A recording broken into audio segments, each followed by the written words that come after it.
Welcome back. The program is still the African Morning Show, live from Enugu, Southeast Nigeria. My name is Nathalie, Ukwu, and it's a really, really wet morning here in the cold city. Really cool, really breezy, and it still feels like midnight, but it is in fact morning, so don't feel duped by the sky. Orji Nwachukwu is here as always. Orji, why would nature leading the charge. Good morning. Why would nature dupe you? That's the question. Hey, well, you can be duped. You know, so don't trust anything. Don't trust anybody as well. Don't even trust nature. You can't trust nature though. Yeah. With climate change and global warming, yeah. Nature can just do one thing like that and everybody vanishes.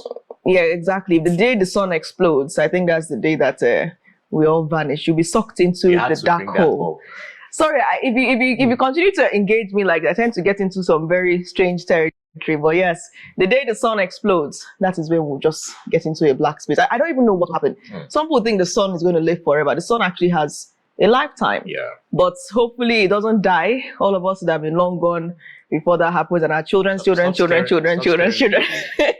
people, always fact. It steals by moonlight. I mean, if you look outside, it's dark. So you can say that this is your horror story for the morning. You know. All right, let's take a look at headlines making the news this morning. We'll start with the top story here on Vanguard newspaper. World Cup, ex-Eagles demand NFF board quits if Nigeria fails to qualify. ADC leadership battle to remove Mark Aregbesola continues Monday. Citing interest of justice, appeal court asks chief registrar to sell escrow crude belonging to GHL, Conoil, NNPCL in FPSO Tamara Tokini. Ghana receives Nigerian world Africans deported by US. Dangote, Nupeng, Baker over alleged breach of pact reached at DSS headquarters. Straight to Nigeria Tribune, fresh crisis hits Nupeng Dangote MOU. Union accuses refinery of violating agreement. Union membership voluntary, according to Dangote Refinery. Says we remain committed to FG's intervention. Nupeng operates collect dues within our facility. CBN unveils Vision 2028 to promote inclusive payment ecosystem. 2027 political parties may rise to 32 as INEC considers 14 for registration. 2027 suspense as Jonathan Obi meets in Abuja. On Salient Times, INEC shortlists 14 associations for political party registration, rejects 157 applications. Natasha Akpoti-Oduahan, NLC vows to mobilize members to resist autocracy. Also here on Salient Times, the court rejects applications seeking to stop Mark Aregbesola from assuming ADC leadership. 2027, Peter Obi Jonathan meet behind closed doors in Abuja. Igbo monarchs reject Obi of Lagos coronations outside Igbo land. And on the Punch, Nupeng Dangote clash as tanker drivers deal collapses. Dangote Refinery says union membership not compulsory as Nupeng ponders fresh strike. Marketers urge adherence to MOU. NLC warns refinery against agreement breach. Also here, 5.6 trillion naira debts. Energy crisis looms as gas firms halt supply. Supporters await Fubara's London return ahead of resumption. The Guardian. Open defecation crisis worsen, threatens 2030 sanitation targets. First Bank floors Ndoka JHL at the Court of Appeal. INEC rejects 157 applications, clears ADA, 13 orders for registration. Banks, FMCG customers stop FCCPC's 9,091 complaints. 10 billion naira recovery. Implementation of 2025 budget begins in September, says FG. ADC splits depend as faction claims court bad Mark Aregbesola. MRA faults attacks on journalists urged intervention. Lagos activates Ebola response system as DR Congo battles outbreak. Appeal court orders chief registrar to confiscate crude on board FPSO Tamara Tokini. Moving over to this day, NLC Ozakeme Natasha's lawyer condemns Senate over senators' prolonged suspension. Labour, this is descent into dictatorship rather than premeditated assault on democracy threatens to mobilize against Senate. Constitutional lawyer continued suspension is political victimization unconstitutional. Natasha's lawyer replies NAS clerk threatens further legal actions. NUPRC at 9,600 BPD, Nigeria's crude oil loses slumped to 16-year low in July. DHL, First Bank wins battle but loses war to retain crude proceeds from FPSO Tokini.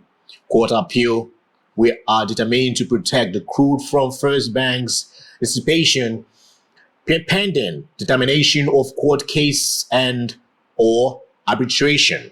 INEC 157 associations fail party registration. 2027 loading. Obi visits Jonathan. The Nation. INEC clears ADA. 13 others to apply for registration as parties. Meeting kickstarts process next week. 157 applicants fail to scale hurdle. BOA's 250 billion naira for smallholder farmers. VP orders fast track. 54.9 trillion naira 2025 budget goes into effect. Efficiency is goal. FCCPC recovers 10 billion naira for cheated consumers. Banking most affected. Appeal court asks chief registrar to sell escrow crude belonging to GHL. Others in FPSO Tamara Tokini. Brazilian ex-presidents guilty of coup plotting. Nupeng, Dangote clash again. The last one, the Daily Times. Strike imminent as Dangote breaks agreement. Attributed to Nupeng, FG scraps 5% telecom tax, 171 million subscribers to benefits. Ansaru terrorist leader Usman bags 15 years for illegal mining. Troops rescue 17 kidnapped victims in Kogi. Don't sensationalize Nigeria's debt situation. DMO cautions media. Africa's transition states needs $210 billion for transformation, attributed to AFDB. And lastly, NAFDAC seizes 1.2 billion naira worth of unregistered fake malaria drugs. All right, really interesting headlines there. We'll start with the one that cuts across all dailies. That seems to be a threat to, well, the current stability that returned to the oil sector, of course, and that involves Nupeng versus Dangote. Now, there's a sense that the nationwide strike could resume because of Nupeng is accusing Dangote of not keeping to the agreement reached in that high-profile meeting that was attended, and the communique was released, saying that Dangote instructed his truck drivers to remove the union stickers from their trucks. And also went ahead to say that the truck drivers were instructed to forcefully enter the refinery, but they were resisted because according to the statement, they did not fit into the loading regulations of the refinery. So Nupeng is just saying that Dangote is not keeping to the agreement, is still frustrating the efforts of their union members. And at the same time, another faction of society is saying that they don't really understand what Nupeng has really done beyond just going on strikes every now and then. Some people are actually standing in solidarity with Dangote on this move, but Nupeng is saying at this point that their drivers are being treated a certain way just because they are members of the union. Well, if you look at how this whole thing is structured, right, that's the issue right here, because I see a man in Dangote trying to protect his business, his investments and all that, and we wouldn't want to play around it. So Nupeng as an institution, an organization needs to understand this too.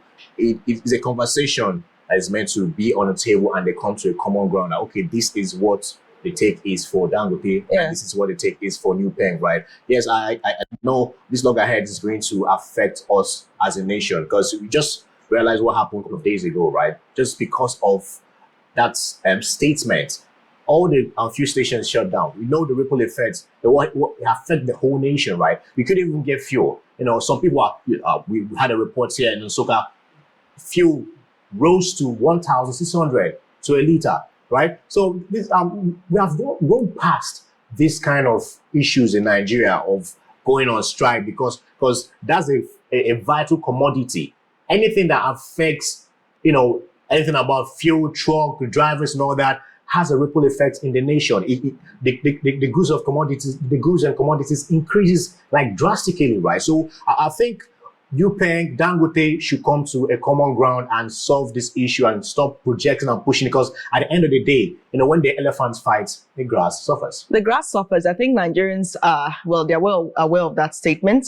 It continues to happen. And at this point in time, I don't know what such a nationwide strike could trigger. Nigerians are already feeling very volatile at this point in time because of the hardship. And we saw what happened. As soon as that strike was declared, fuel stations were shut down. Nupeng went around, shutting down stations. And then we saw, Sugar prices even went up to 1,600, 2,000. And I mean, do you know what it means to go to a petrol station and you know that with 1,000 naira, you can't do anything to you can't get a liter of fuel. I mean, it's almost like you're living in some kind of banana republic, as what some analysts say. So I don't know. I know that Dangote is a strong businessman and Nupeng too is a strong organization in their rights.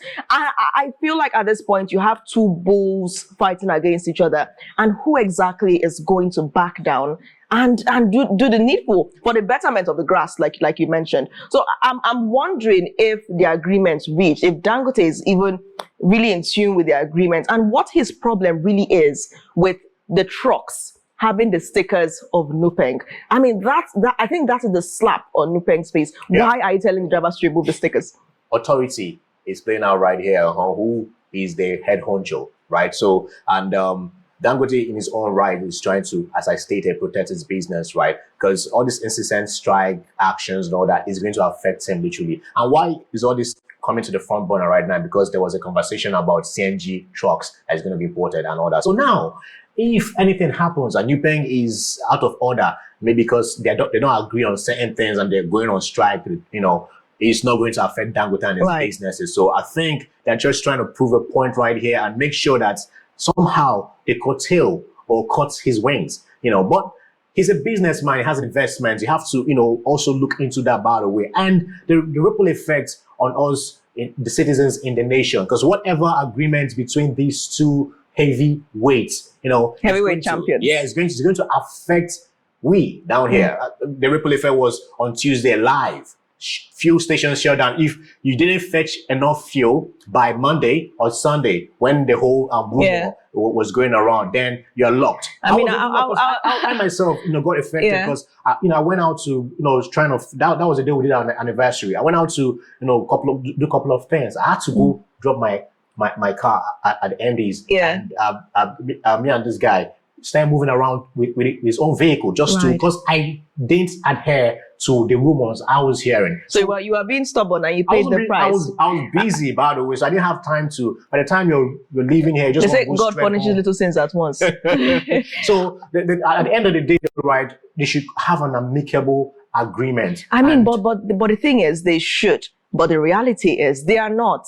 I mean, there's some kind of, I feel like at this point in time, Dangote has his own feeling, his own stand about unions. And, probably he feels that he doesn't want anything that will frustrate his business. Because if Nupeng had an issue and they decide to go on strike because of some other issue concerning another business or another businessman, members of the union would have to go on strike. So even his truck drivers would have to go on strike. And this is someone that is trying to grow his business. The last thing he wants for his truck drivers to call and say, sorry, Oga Nupeng said that we have to go on strike, and they will stop coming to work. And that is it. It's the same thing with how they went around shutting down stations. So whether or not you want to continue selling fuel to consumers, you have to shut down. You have to be in solidarity with the union. Now, if you look at the positive side of the union is supposed to basically push for workers' rights, hold employers accountable, make sure that workers do not feel enslaved by their employers. But sometimes there's always this feeling of some things are just, they don't really yield the results that people hope they would yield. But in this particular case, that strike finally brought all the big elephants to the table and agreement was reached. But now, because of the, shall we say, action and reward, they are already saying again that to have their way, there is the possibility. In fact, they're saying that nationwide strike will resume. Because the first time it worked, Dangote, his representatives at the meeting finally said, okay, workers can join the union. So now that they're not happy again about the stickers, they're going to go on another strike. And they know they will get what they want. Well, this is Nigeria for you, because only strike actions, that's the only time the government listens. So that strategy now is being taken down to the private businessmen, right? So I feel for Dangote, by the way, but at the same time, he's not the government. He needs to adhere to whatever agreements they had on that table, because it's very important and salient. Why? Because there's no matter what you do, you have to stay with a union, because when the SHIT hit the fence, right, they are the ones to come for your aid. They're the ones to come and help you and ameliorate any whatever issue you're having with your establishment or with the government. So that's aside. It is, even if it's a gentleman agreement, fine. They have to agree and not disagree on this issue, because anything that goes on or wrong right now is going to affect the whole nation. We saw what happened on Tuesday. We don't want that to repeat itself again. So whatever the issue is, if the problem is the sticker, and well, if you're in a union and you're allowed to or authorized to put a sticker to identify yourself, I don't see anything wrong with that, by the way. So all the stubbornness is not going to yield any positive That's results. right. So actions and reactions right now are the only things we're going to be experiencing. Yes. But if a solid agreement is made and stamped on, right, then you just have a headway. How would the agreement be stamped on? Well, I don't know. It should make the agree and stamp on the agreement, and I hope it's not rubber stamp. Rubber stamp is a problem in Nigeria. Okay, so this is just advice. This is just a whisper. For those who want to listen, as opposed to Orji, Nwachukwu writing, I decided to have two heads and be stubborn. If you have a low fuel tank, if your fuel tank is empty, or your generator doesn't have fuel, this is us sounding the alarm. Go out and buy fuel now. Fill up your tank. Yes, I know you have to squeeze some of the money out of your deep pockets, but do it, because right now we don't know where this nation is heading. Yeah. And if Nupeng decides to ground again fuel stations and fuel depots, that's it. You're going to be standing in long queues for those who are even still managing to stay open briefly before they shut down as well. And we know what happens when the lights go off at filling stations, when they turn back on. You know how the magic happens. Adjustments. 900 will turn to 1,002. 1,002 will turn to 1,800 and then 2,000 as well. So let's shift away from there. Look at Salient Times. Matters at the Senate. Natasha Akpoti-Uduaghan, NLC vows to mobilize members to resist autocracy. Now, Senator Godswill Akpabio clearly is there. He's the leader of this. So whenever the Senate comes up, his name has to come up. Somehow they've brought the legal grammar and jargons into it that Natasha cannot resume because there's a pending case at the Court of Appeal, right? And her lawyer is obviously kicking against it. NLC is vowing to mobilize, because it has gotten to that point. The suspension is supposed to be over, but Senate is saying, no, there's a pending case. Using legal jargons again to cause confusion and resist things that they are not comfortable with. I don't see a situation that Senator Godswill Akpabio would be comfortable with Natasha seated there, looking him eye to eye despite the allegations. On the flip side, some Nigerians are saying that this is the best time for Natasha to bring up all that evidence that she said she had, but we've not yet seen that right now. What's your take on all of this? Well, my take right here is we're just seeing a scene of intimidation, right? Because somebody's ego is bruised, right? And he would do everything and anything to make sure that it teaches the person a lesson. So you give somebody a suspension in regards to the person not acting unruly, right? And the suspension, instead of, they asked the individual, apologize or serve your suspension. And she chose to serve her suspension, and it's over now. And she's meant to go back to the floor. And you're now bringing litigations and whatnot that's still pending, that's the reason why and all that stuff. It does not hold water. There's no hold. This is clear intimidation, right? And I think it's time for everyone to stand up and go behind, right around Natasha, and make sure that she gets back to that floor, because this is injustice, right? And it's not democratic. Well, while you say people should go and rally behind Natasha, there are actually factions, some women who say that Natasha should just move on from the Senate. Why? And let me put it in before you eat them up. Let me put it in perspective, okay? So they're saying that based on what she's seen, that she should even be too irritated, possibly disgusted. Let me finish, Orji.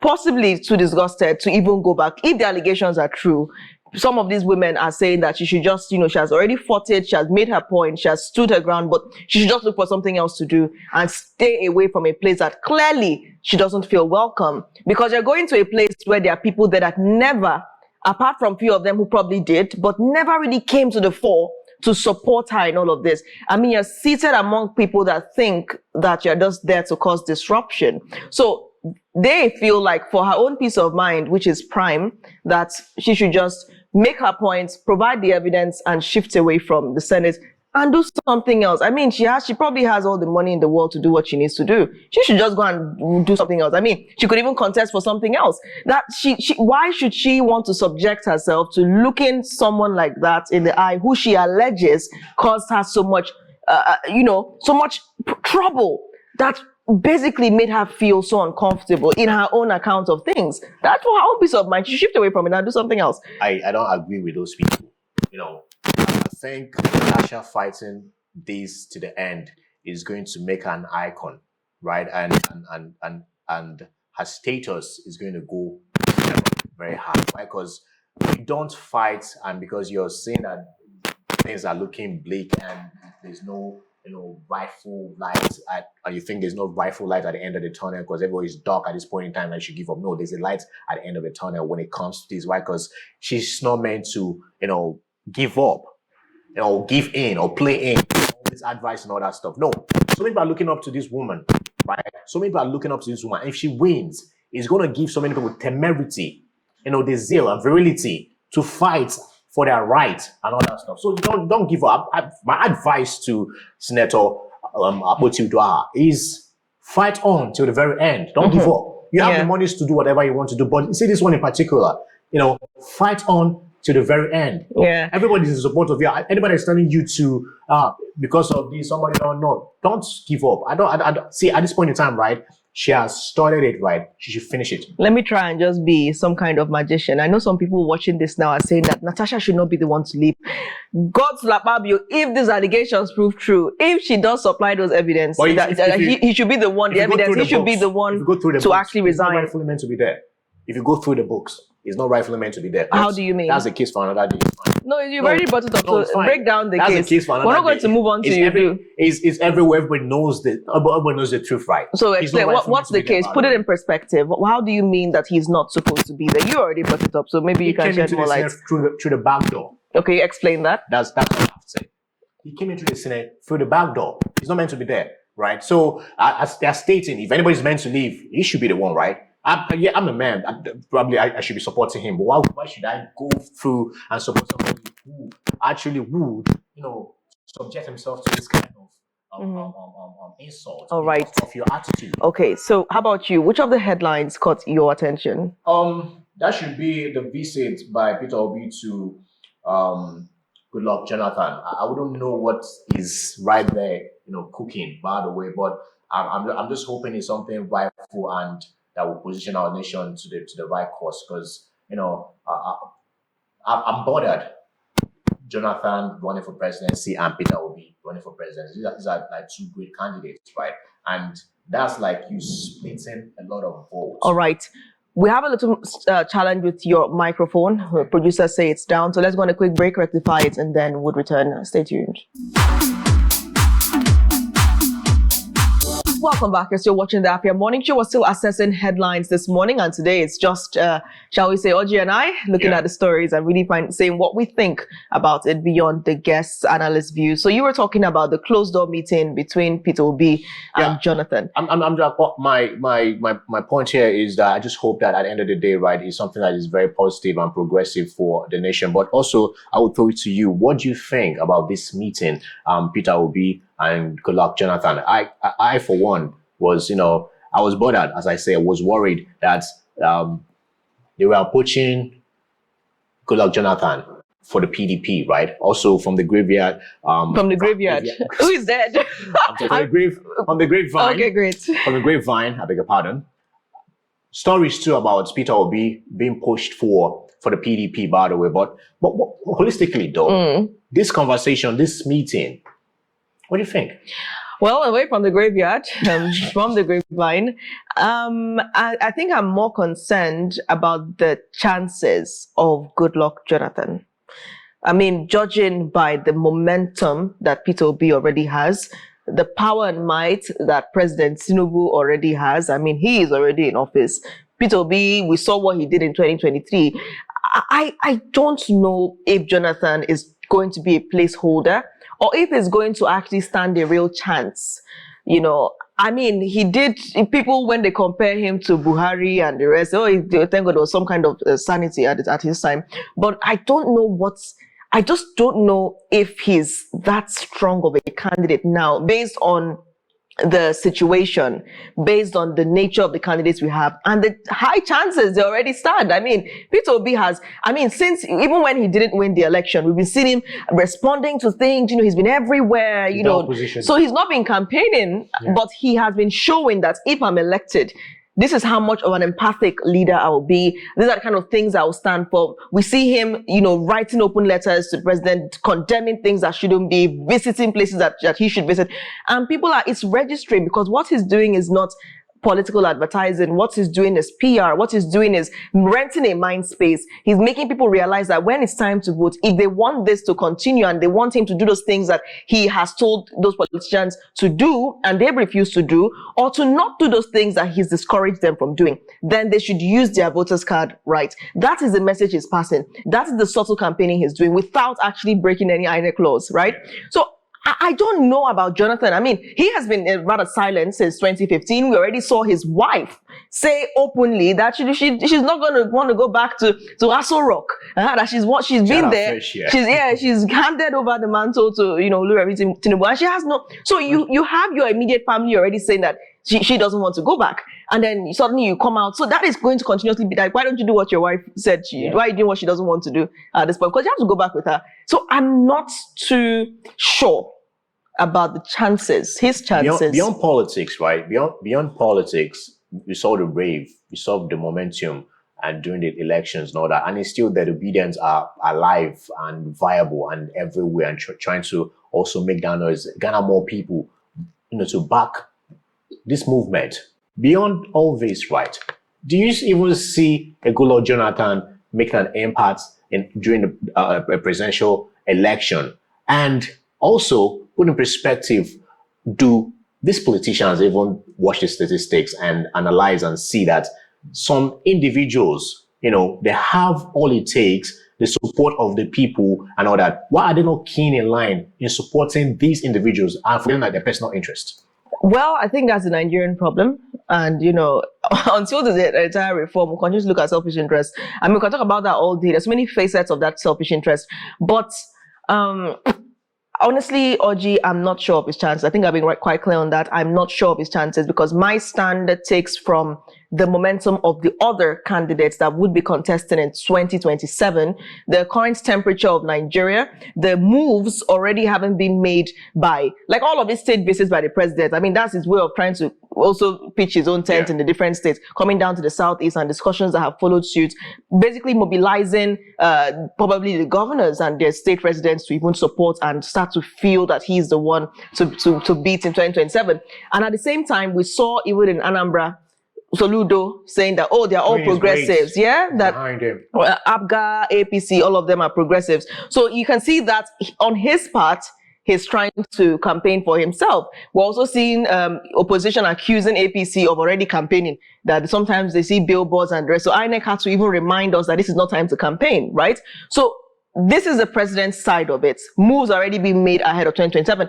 For Peter Obi, he's been, like I said, doing all of the works, encouraging people, condemning actions and condemning more actions and condemning more actions. So where is Jonathan going to start?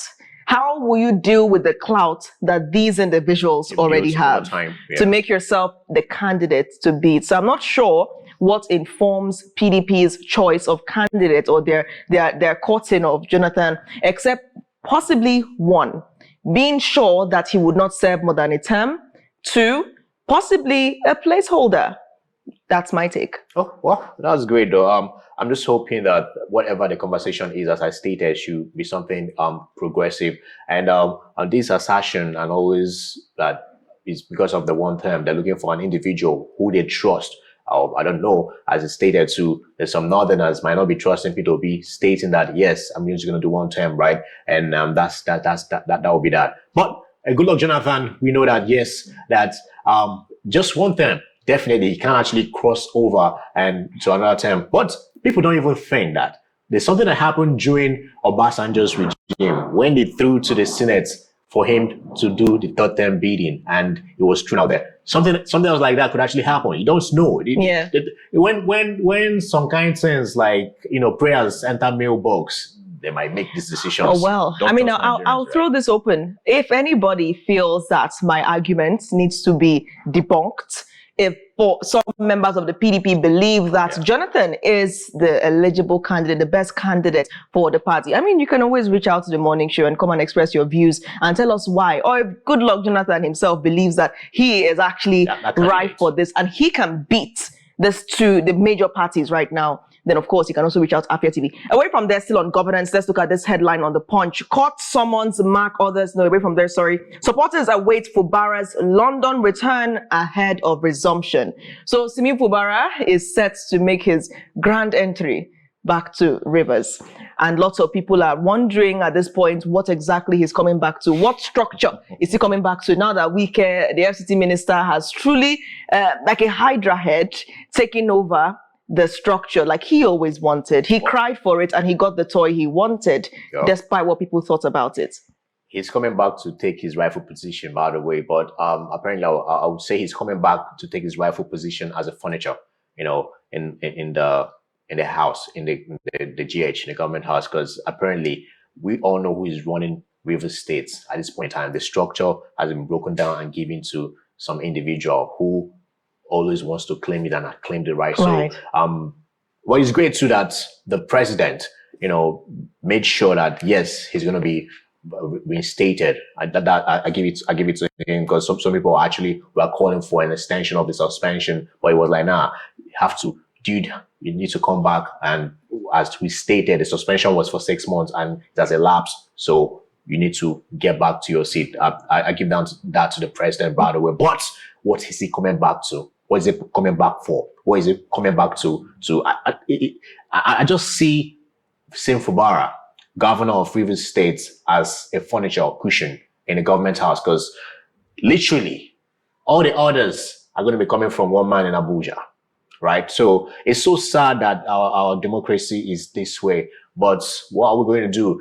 We, the people, our judiciary and all that, need to fight to save this democracy. People will be, some analysts or critics will be like, this is not democracy. We're just practicing civil rule, because there's nothing akin or aligning to what a democratic government or nation in Nigeria. People are just making their personal interests overshadow and not going through the rules and laws and regulations that guide and protect democracy. All right. I mean, still major headlines here to look at this morning. Court summons mark others over ADC leadership tussle. ADC as a party, right? What do you think are the chances of this party? We had a special conversation yesterday where our guest analyst did say that these people are in the party because they want to win. But ultimately, who is going to allow his own selfish interest be superseded by another? So the question now concerning the ADC is, how sustainable is the party going to be? Do you think it's going to disintegrate before 2027, seeing as we're seeing such category of politicians from different parties, we don't even know who is spying on who, within the same house? Is it going to break down, or would it stand the test of time? Well, if you understand how strategic President Bola Ahmed Tinubu is, right, you know how that he knows how to plant, right? So the discord, the disorderness in the house of the ADC is something everybody predicted, by the way. But the beginning of the end of ADC is when they give the presidential ticket to Atiku Abubakar, and I think that's the end of that party. Why do you think so? What's so wrong in giving Atiku Abubakar the presidential ticket? Atiku Abubakar, at this point in time, I think he should go and rest and be the father of the nation, right? That honor should go to him. The people who select the rightful leaders who's meant to lead. How would you feel, country. Orji, if someone said you should go and rest and be the father of the nation? How would you feel? Will you do it? He has brought his it? quota to the nation, right? So at this point in time, and by 2027, how old is Atiku Abubakar going to be? Or even if he's not a president at that point in time, maybe he gave up the ambition for the coming elections and maybe hoping for 2031. How old is he going to be? No, you need a sound mind to rule a nation, right? So it's not the back and forth traveling, going for medical visits and all that stuff because you want to, check yourself and be healthy. You need a sound mind, a sound body to run a country. It's not easy. I could tell you, just being a governor, just being a mayor, a local government chairman, it's not easy. Talk more of a president that you need to deal with so many issues every damn time and every hour and minute, right? So even when you're going to rest, you're working. That's right. So that's what I call a working visit, working vacation, by the way, right? So I tell ADC, if they give the presidential ticket to Atiku Abubakar, that's the beginning of the end of that party. So let's call a spade, not a cousin of a shovel, right? So the coalition is alive and all that, and they're throwing open their ticket. No, they're not zoning it to one candidate, by the way, But then again, we know how these things turn out. We know how dollars are going to exchange hands during those meetings. So let's shift away from politics now and look at security, terrorism, court sentences, and SARU commander to 15 years imprisonment. That's on Salient Times. Yeah. 15 years. Orji, you like talking about how people that don't know what they're doing should be put in cages. Is it enough? 15 years for the Ansaru commander. My take here is that regarding how dilapidated our security architecture is in Nigeria, and also these terrorists, abusing and maltreating the state, you should give them a punishment that could have a ripple effect, right? That other bandits or terrorists, when they hear or see what's happening, they will try to revert and change and repent. Like we have had a lot of killings in this country, kidnapping and whatnot. For me, this sentence is not weighty. It's very light for a terrorist. You called him a terrorist, right? Why giving him 15 years? So after 15 years, what happens? They'll come out and reintegrated into the society. Yeah. Okay. That's exactly what's going to happen. Maybe he'll be onboarded into another institution. All right. Let's look at The Guardian before we call it a day. Open defecation crisis worsens, threatens 2030 sanitation target. I mean, this is something that you can hardly imagine that somebody would just stop somewhere and just decide to defecate right there, hidden, or perhaps what they call in school then back in the day, maybe days of our parents, grandparents, short puts. It still happens now, actually. But they're doing this in the bush, they're doing this anywhere and everywhere.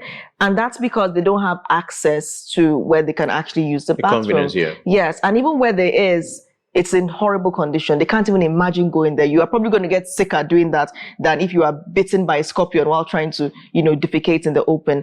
Is there ever going to be success in this fight against open defecation? First of all, you have nationwide? To start treating the mindsets. The mind shift is very important, right? Because some of these people that do these things literally are illiterate, right? Have to start, having that conversations and trying to admonish them and encourage them and also advise them and teach them, literally. How about provision of utilities that they could actually use? I was getting to that though. First of all, you have to change their mindset, right? Sometimes when you even give people these facilities, they prefer where they are going to do what they are doing because they said as they stated, that is awesome. They feel so good and the air is who said that? I'm just like, who told you? Have conversations. Wait, who did you converse with? I've heard of this thing before, like yesteryears though. Maybe they said they like the breeze in the village. Yeah.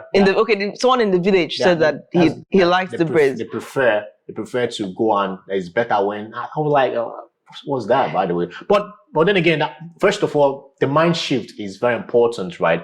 And after that, building and putting necessary facilities, to emanate eradicate this open defecation is very important. But first of all, the sensitization of the mind, the processes and all that stuff is paramount. Then the facilities. When you say sensitization of the processes, do you mean like the process of open defecation, or do you mean the process of something else? The process of thinking, the process of even the will, the zeal, and not doing things rightfully and going to the bush. And what it actually causes, the final effect of it, because all of this will get washed away into our water bodies, and then somebody will go and shower there. I mean, it's nasty. Or pick it up and drink. I wouldn't. People are having breakfast, Orji. I beg your pardon. People are having for real. You told that line. So. No. I'm saying. I mean, yeah. I think we're towing that line. But yes, apologies for people that are actually eating. Sorry about that. And watching it. But yeah, it's a real challenge. It's a real challenge, right? And I think it's something that government has to do more about. Provide the utilities. You can't tell someone that. Do you know what it means to be pressed? Providing the utilities first, change their mindsets. Yeah. Mind shift is very important. That paradigm shift of the mind is very important. Telling people, yes, this is what emanates after. It's not just dumping that stuff there. What happens after? It could even come back to your family. They say don't throw stone in the marketplace because it might catch your own. That's right. All right, let's leave it at that for now. That's it for the Newspaper Review this morning. So many headlines. Of course, you want to see what we thought about those stories, and you just joined a little too late. You can go straight to Afia News on YouTube much later and check out this link.